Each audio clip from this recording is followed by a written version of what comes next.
अस्सलामुअलैकुम वरहमतुल्लाहि वबरकातुहू। नाज़रीन कराम, कैसे हैं आप सब? उम्मीद करता हूं कि आप सब खैरियत से होंगे। अल्लाह पाक आप सबको सलामत रखे, आप सबकी सारी परेशानियों को दूर अता फरमाए।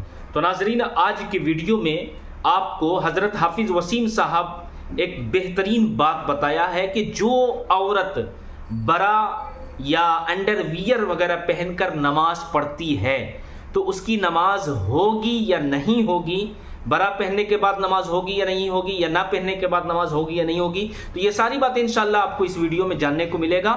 आइए वीडियो को गौर से सुनते हैं। अस्सलामु अलैकुम वरहमतुल्लाहि वबरकातुहू। उम्मीद करते हैं आप तमामी हज़रात खैरियत से होंगे। इंशाअल्लाह अल्लाह की बारगाह में दुआ है कि मौला करीम हम सब को इल्म दीन सीखने और उस पर अमल करने की तौफीक नसीब फरमाए।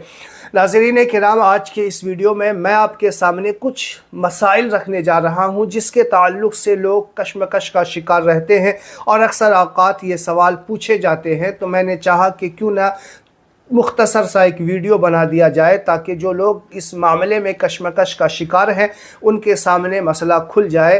नाज़रीन किराम, लोग सवाल करते हैं कि हज़रत लुंगी में जो लोग नमाज़ पढ़ते हैं तो क्या बग़ैर चड्डी के लुंगी में नमाज़ पढ़ना जायज़ है, पढ़ सकते हैं? और इसी तरीके से औरतों के मसाइल के बारे में लोग पूछते हैं कि बग़ैर अंडर गारमेंट के जो औरतें नमाज़ पढ़ती है, यानी जो बरा वगैरह है और हाफ पैंट वगैरह जो पहनती है, उसके बग़ैर अगर पढ़े तो नमाज होगी या नहीं। ये मसला अक्सर औकात पूछा जाता है और बहुत सारे लोग शर्म के मारे पूछते नहीं हैं या इस तरीके के वीडियोस को जो है लोगों के सामने देखना पसंद नहीं करते। दोस्तों, शर्माना नहीं चाहिए, दीन का मसला है, हमें पूछना भी चाहिए और सीखना भी चाहिए। तो आइए मैं आपको यहाँ पे जो है मसला क्लियर कर दूँ कि नमाज में जो शराइत में से है वो सतरे औरत छुपाना है। समझ रहे हैं बात को आप? मेरी बात को गौर से तवज्जो के साथ सुनिएगा। इंशाअल्लाह अब जो है बात पूरी समझ में आ जाएगी। मैं कोई ज़्यादा भारी अल्फाज या मोटा अल्फाज नहीं इस्तेमाल करता, बस यूं ही आसान से लफ्ज़ों में, आसान से जुमलों में आप लोगों को समझाने की कोशिश करता हूं ताकि सबको समझ में आ जाए। देखिए, नमाज में जो है शराइत में से वो है कि सतरे औरत का छुपाना, मर्द भी हो औरत भी हो। तो यहाँ पे आपको दो बातें समझनी है कि मर्द का सतरे औरत क्या है और औरत का सतरे औरत क्या है। सतरे औरत जो मर्द का जिस्म है, जो छुपाने की चीज़ है, पर्दा की चीज़ है, उसे सतरे औरत कहते हैं। यानी औरत जो है पर्दे का ही नाम है। औरत का मतलब पर्दा होता है, सत्र मतलब जिस्म का जो हिस्सा है उसे छुपाना। तो मर्द का जो सतरे औरत कहा जाता है, यानी जो छुपाने की चीज़ है ना, वो ये है कि नाफ के पास से लेकर करके घुटने तक है, ये मर्द का सतरे औरत है। अगर इतने हिस्से को किसी ने छुपा लिया, उसके बाद नमाज पढ़ी और लिबास उसके पास नहीं है तो फिर उसकी नमाज हो जाएगी। अगर है तो भी पढ़ेगा तो नमाज हो जाएगी, क्योंकि शराइत पूरा हो गया। बाकी जो लिबास पहनते हैं ये सुन्नत है, अदब है, अदब के लिए लिबास पहनते हैं।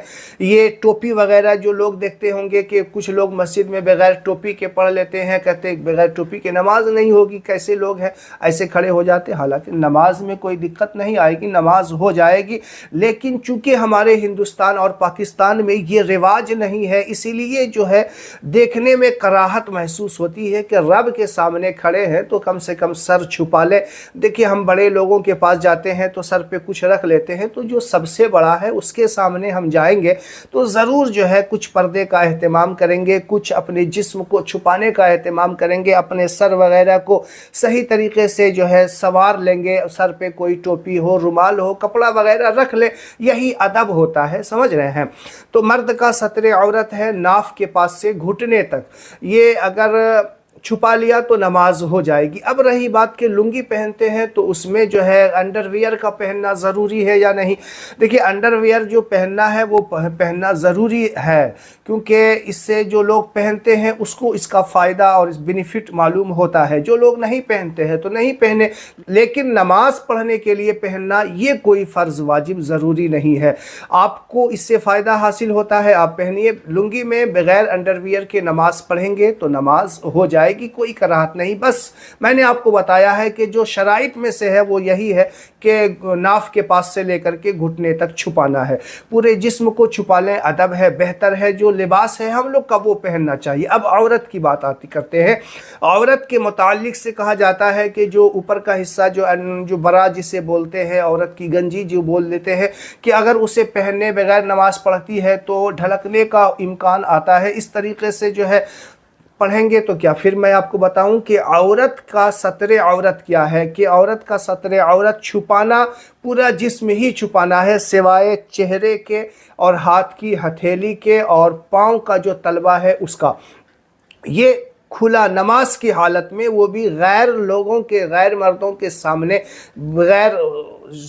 आए बगैर, ये नमाज की हालत में जो है इतना सा खुला रख सकते हैं नमाज पढ़ने के लिए। ये सतरे औरत है औरत का नमाज की हालत में। इसके अलावा अगर जिस्म का कोई हिस्सा खुला होगा तो नमाज नहीं होगी। अब जाहिर सी बात है कि वो अंडर गारमेंट्स नहीं पहनी है लेकिन ऊपर से कोई लिबास पहन लिया है तो नमाज हो जाएगी, नमाज में कोई दिक्कत नहीं आएगी। अब वो नहीं पहनने की वजह से उनके क्या नुकसानात होते हैं वो उनके लिए है। हम और आप उनकी नमाज पे कोई असर नहीं दे सकते कि उनकी नमाज नहीं होगी, समझ रहे। इसी तरीके से आप जाते जाते ये भी मसला सीख लीजिए कि औरत अगर सर के ऊपर दुपट्टा वगैरह ऐसा बारीक रखती है कि पीछे से देखने पर उसके बाल की स्याही मालूम होती है तो नमाज नहीं होगी, क्योंकि ये शराइत में से है कि अपने पूरे जिस्म को ढकना है सिवाय चेहरे, हाथ की हथेली और पाँव के जो तलवा है। इसके अलावा बाल की स्याही भी नजर आएगी तो नमाज नहीं होगी। इसीलिए औरत नमाज पढ़ने से पहले कोई ऐसा मोटा कपड़ा वगैरह, चादर वगैरह से अपने सर को भी ढांक ले ताकि उस बाल की स्याही नजर ना आए। औरत जब भी नमाज पढ़े पर्दे में पढ़े, औरत पर्दे में ही बेहतर है और यही उसकी खूबसूरती है, यही शर्म व हया है। तो उम्मीद है आपको जो मैंने मसला समझाया था वो समझ में आ गया होगा। फिर भी कोई कंफ्यूजन है, कमेंट बॉक्स आपका है, आप सवाल कर सकते हैं। इंशाल्लाह आपके सवाल का मुमकिन जवाब दिया जाएगा। अगर जवाब दिया कमेंट बॉक्स में तो बेहतर है, नहीं अगर कोई ऐसा मसला आपने पूछ लिया कि अगर मुझे लगेगा कि उस पर वीडियोज़ बनाया जाए तो मैं वीडियोज़ बना करके आपके सामने पेश कर दूंगा। तो मेरे लिए दुआ ज़रूर कीजिएगा आप लोग। अस्सलामु अलैकुम वरहमतुल्लाहि वबरकातुहू। तो नाज़रीन किराम, ये वीडियो आपको कैसा लगा कमेंट से में अपनी राय ज़रूर दें और इस वीडियो को ज़्यादा से ज़्यादा लोगों तक शेयर करें। चैनल में पहली बार आए तो चैनल को ज़रूर सब्सक्राइब करें। अस्सलामु अलैकुम वरहमतुल्लाहि वबरकातुहू।